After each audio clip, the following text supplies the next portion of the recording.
gudoomiyaha gobolka Banaadir ahna duqa magaalada Muqdisho mudane Yuusuf Xuseen Jimcaale Madaale ayaa xarunta aqalka dowladda hoose xamar ku soo dhaweeyay xubno ka socday bulshada bariga Afrika oo maalmahan Muqdisho u joogay howlo shaqo.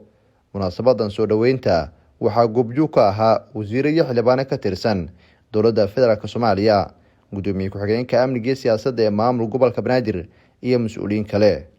xubnahan sare ee aqalka dowladda hoose xamar lagu soo dhaweeyay ayaa muddo toddobaad ah Muqdisho u joogay si ay u qiimeeyaan u diyaargarowga in Soomaaliya ay ku biirto bulshada bariga Afrika oo ay ku midaysan yihiin dalalka kale ah Kenya, Uganda, Tanzania, DR Congo, Rwanda, Burundi iyo South Sudan.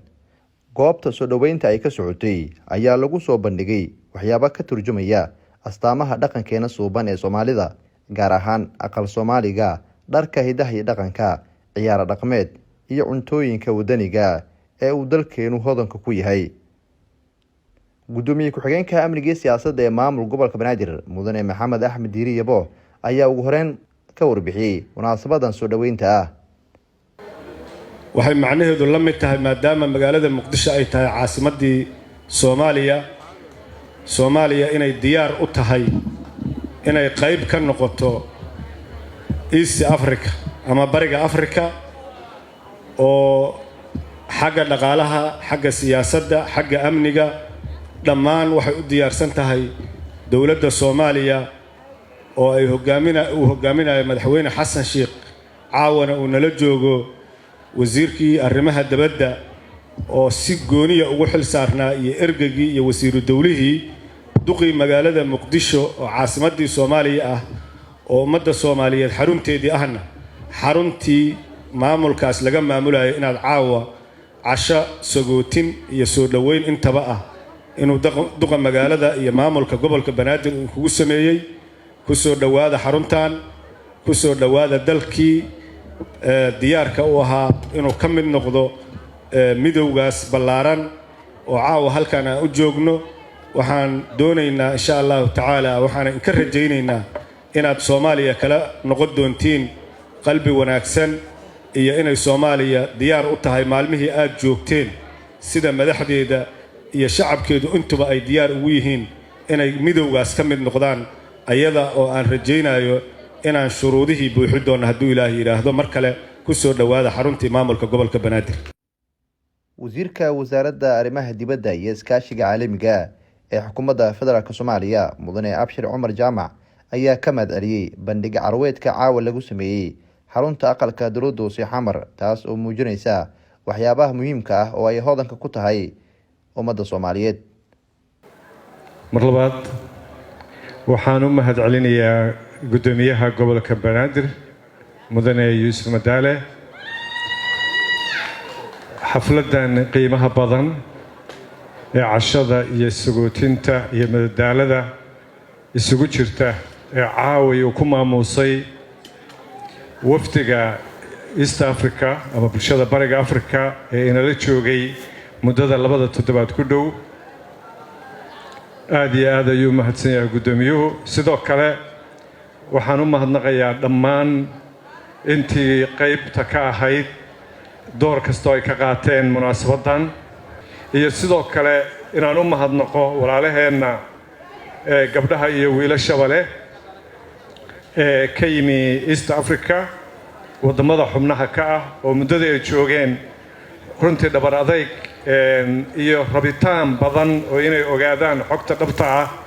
iyo xaqiiqada waddankeena ka jirta gudihiisa aad ugu dadaalay. aan hubo inay natiijo wanaagsan oo munaasib ku ah ujeedadii ay u yimaadeen inay wadaan.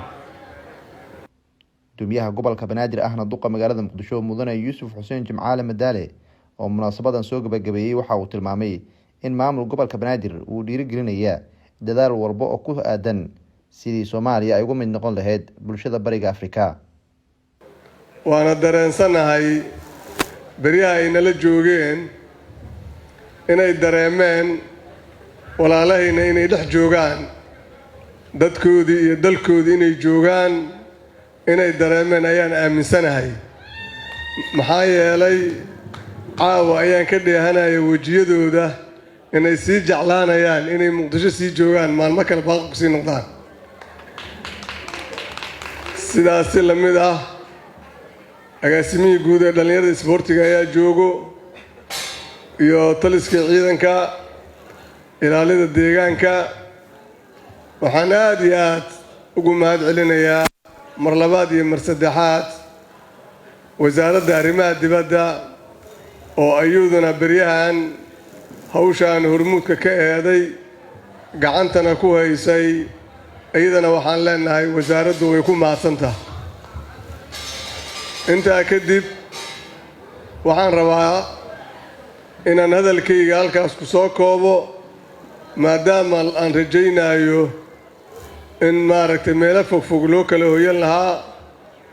waxaan leenahay caawa farxadda lama soo koobi karo halkan waa la isugu imaan jiray kulamana waa ku qaban jirnay laakiin kulanka caawa waa nooga duwan yahay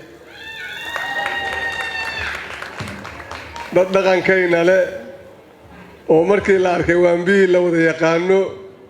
oo muxoggii markii la arkay la wada yaqaano oo aqalkii soomaaliga markii la dhex gala la wada yaqaano waxay ku tuseen marka dadaan isku dhaqannahay inay caawa nala joogaan taasna waxay noo tahay guul u soo hoyatay shacabka magaalada muqdisho degan iyo guud ahaan soomaalida waa mahadsantihiin mar labaad iyo mar saddexaad waxaan leeyahay dalka waa dalkiinnii dadkuna waa dadkiinnii mar kastana gacmo furan iyo qalbi furan oo idinku soo dhowaynayaa madaxweynaha jamhuuriyadda soomaaliya halkudhigiisii ahay soomaali heshiis ah dunidana heshiis la ah waad aragteen way bilaabatay shaqadaasna meel fiican ayay maraysaa madaxweynayaashii dowladaha safka hore jaarka nala ahaa ayaa lagu martigeliyey magaalada muqdisho 3 maalmood ka hor jawi wanaagsan ayuuna ku dhacay kulankii asiga ahaa taas waxay ku tusaysaa haddana waxaan rajaynaynaa kulamo kuwaas kasii la mid ah inay ka dhacaan magaaladan muqdisho ayaan rajaynaynaa